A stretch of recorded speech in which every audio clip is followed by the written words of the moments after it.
Good evening, YouTube. It's after 11 o'clock here in Texas. I just had a new delivery arrive, and I thought that I would do a quick video about it as part of a brief interruption in the fleet checks. This is a 2007 Ford Mustang SVT GT500. It has 2,200 miles on it.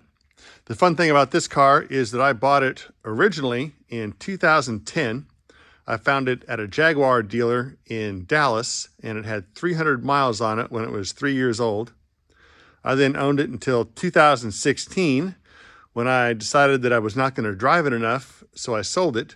At that point, it had 1,000 miles on it.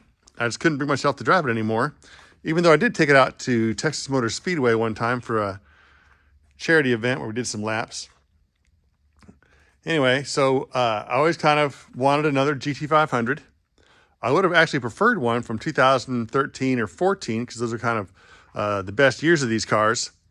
But I would get notices all the time for all kinds of them that would pop up all over the country within certain mileage thresholds and color thresholds. And this one popped up, and I saw it for sale in Tulsa at an Infiniti dealer.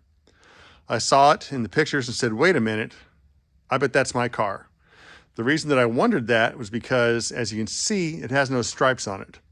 Almost all GT500s in those days had stripes along the rocker panels on the bottom.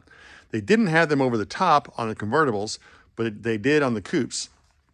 So for this to have the stripe delete was a very rare option.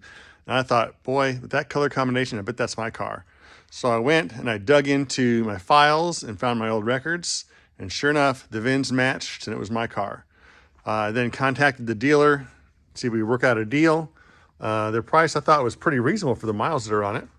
And made the deal Friday, paid him today. Car arrives tonight. Can't beat that. Right now it only has 2,200 miles on it. The funny thing about that is the lady who bought this car from me said she planned to drive it all the time, that it was her dream car. And she drove it from Van Alstyne, Texas up to the Tulsa area when she bought it. Since then, obviously she's put hardly any more miles on it and sits here today with 2,200. I'm committing myself to driving it more this time. Hopefully I can actually do that and not just let it sit around. The nice lady did put brand new tires on it about 6 months ago. Can't beat that. I thought for sure I'd have to replace the original tires. So there you have it, YouTube. The arrival of the new, old, Prodigal GT500. Talk to you soon.